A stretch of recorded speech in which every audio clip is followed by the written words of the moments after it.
ఇప్పుడు మోషే ప్రతికూల పరిస్థితి వచ్చింది, సమస్య వచ్చింది. వచ్చినప్పుడు ఎవరికి చెప్తా ఉన్నాడు యుద్ధం చేయమని? ఎవరికి చెప్తున్నాడు? తాను పోయి యుద్ధం చేస్తున్నాడా? తాను పోయి పోరాడుతున్నాడా? తాను పోయి కష్టపడుతున్నాడా? తాను పోయి ఇబ్బందులు పడుతున్నాడా? తాను పోయి చిక్కులు పడుతున్నాడా? కొంతమంది ఏం చేస్తారు, సమస్యలు వచ్చినప్పుడు, బాధలు వచ్చినప్పుడు, కష్టాలు వచ్చినప్పుడు, ఇబ్బందులు వచ్చినప్పుడు, బలహీనతలు వచ్చినప్పుడు నాకు శక్తి ఉంది, నాకు బలం ఉంది, నాకు జ్ఞానం ఉంది, నేను అన్నీ చేయగలనని సొంత ప్రయత్నాలు చేస్తారు. చేస్తారా లేదా? సొంతగా కష్టపడతారు, సొంతగా ఇబ్బంది పడతారు. దానివల్ల నువ్వు నష్టపోతావు. స్తోత్రం చెప్పండి ఒకసారి. ఏమైంది? నష్టపోతావు. సమస్య వచ్చినప్పుడు దాన్ని నీ మీద వేసుకోవద్దు. హల్లెలూయా. నీ మీదే పెట్టుకొని నీ మీదే ఆ బరువు మోసుకుంటా, ఆ చింత, ఆ బాధ, ఆ భారం అంతా నీ మీద పెట్టుకొని నువ్వు కుమిలిపోవద్దు. కష్టం రాగానే ఎవరు కనపడుతున్నారు మోషేకి? యుద్ధం చేసే యెహోషువ. ఇదిగో నేను నీ పక్షమును యుద్ధం చేయబోతున్నాను. గట్టిగా చప్పలు కొట్టండి ఒకసారి. యుద్ధము యెహోవాదే.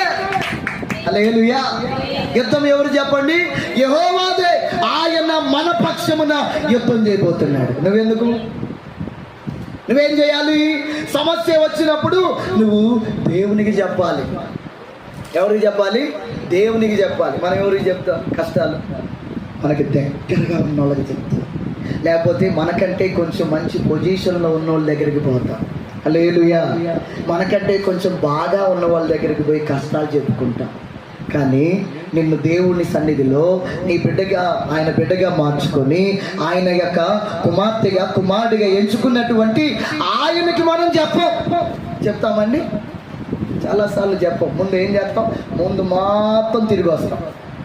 మొత్తం తిరిగి వచ్చి తర్వాత అయ్యా దేవుడా, ఇక చివరికి నువ్వే దిక్కంట. అట్లా అనద్దు. నీకు ఏ సమస్య వచ్చినా నీ కన్నులు దేవుని వైపే చూడాలి. సోదరులు చెప్పండి ఒకసారి. వెంటనే నీకు గుర్తుకు రావాల్సింది వాళ్ళు వీళ్ళు వీళ్ళు వాళ్ళు కాదా. ఎవరు గుర్తుకు రావాలి?